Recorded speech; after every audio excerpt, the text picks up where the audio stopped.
सर्वोच्च न्यायालय ने एक बार फिर साफ कर दिया है कि सरकार पर सवाल उठना राजद्रोह नहीं होता। हर पत्रकार को इस मामले में संरक्षण प्राप्त है। देखना है इसे सरकारें कहां तक समझ पाती हैं। अदालत का ताज़ा फैसला पत्रकार विनोद दुआ को लेकर आया है।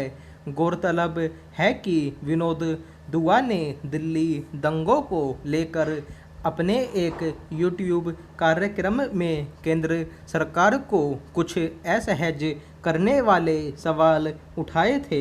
उसे लेकर हिमाचल प्रदेश के एक भाजपा कार्यकर्ता ने उनके खिलाफ स्थानीय थाने में विभिन्न धाराओं के तहत प्राथमिकी दर्ज करा दी थी।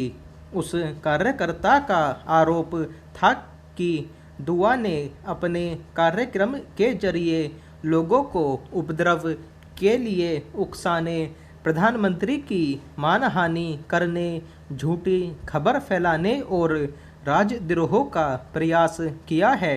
उस प्राथमिकी के खिलाफ दुआ ने सर्वोच्च न्यायालय में गुहार लगाई और अदालत ने हिमाचल प्रदेश पुलिस के उनसे किसी तरह के पूरक प्रश्न करने और अगले आदेश तक उनके खिलाफ किसी भी तरह की कार्रवाई पर रोक लगा दी थी।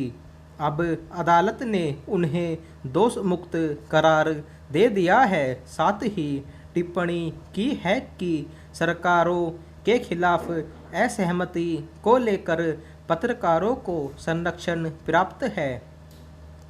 हालांकि विनोद दुआ का मामला कोई नया या अकेला नहीं है। पत्रकारों के सवालों और टिप्पणियों से सरकारें पहले भी आहत होती और उनके खिलाफ बदले की भावना से कार्रवाई करने का प्रयास करती देखी जाती रही हैं। ऐसे ही बिहार के एक मामले में 1962 में सर्वोच्च न्यायालय ने व्यवस्था दी थी कि सरकार के फैसलों या उसकी तरफ से अपनाए गए उपायों से असहमति रखना राजद्रोह नहीं होता। इसके लिए पत्रकारों को संरक्षण प्राप्त होना चाहिए, मगर अदालतों के निर्देशों या आदेशों को सरकारें भला कहां तक मानती और याद रखती हैं।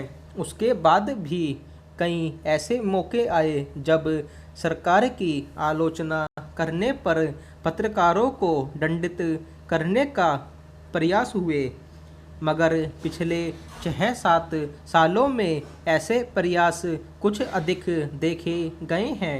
सरकार के विरुद्ध बोलने या लिखने पर कई पत्रकारों के खिलाफ मुकदमे दर्ज कराए गए, कई को जेल भी जाना पड़ा। कई पत्रकारों को सीधे दंडित न करके परोक्ष रूप से किया गया। इसे लेकर बहस शुरू हो गई कि राजद्रोह या देशद्रोह के दायरे में कौन सी बातें आती हैं। जिन पत्रकारों को मुख्य धारा मीडिया में जगह मिलनी बंद हो गई, वे सोशल मीडिया मंचों, यूट्यूब चैनलों आदि के माध्यम से अपने बेबाक विचार प्रकट करने लगे, मगर ये मंच भी सरकार को खटकने लगे तो उन पर लगाम कसने के लिए नया कानून बना दिया। अब वह कानून भी बहस के केंद्र में है। कोई भी देश सही अर्थों में तब तक लोकतांत्रिक नहीं कहा जा सकता जब तक वहाँ के संचार माध्यमों, पत्रकारों को अभिव्यक्ति की आज़ादी हासिल न हो। पत्रकारिता सरकारों को सही दिशा में कदम उठाने में मददगार साबित होती है। उसकी आलोचनाओं को अगर सरकारें सुने और समझने का प्रयास करें तो वे शायद अपनी जिम्मेदारियों का सही ढंग से निर्वाह कर सकेंगी। मगर हमारे यहाँ इस तकाजे को कभी ठीक से नहीं समझा गया। यह अकारण नहीं है कि अभिव्यक्ति की आज़ादी के मामले में पिछले कुछ सालों से भारत दुनिया की सूची में निरंतर नीचे खिसकता गया है। विनोद दुआ मामले में सर्वोच्च न्यायालय का फैसला न सिर्फ केंद्र के लिए बल्कि तमाम राज्य सरकारों के लिए भी एक सबक है। उनमें अपने प्रति असहमति की आवाज़ों को सुनने का साहस होना ही चाहिए।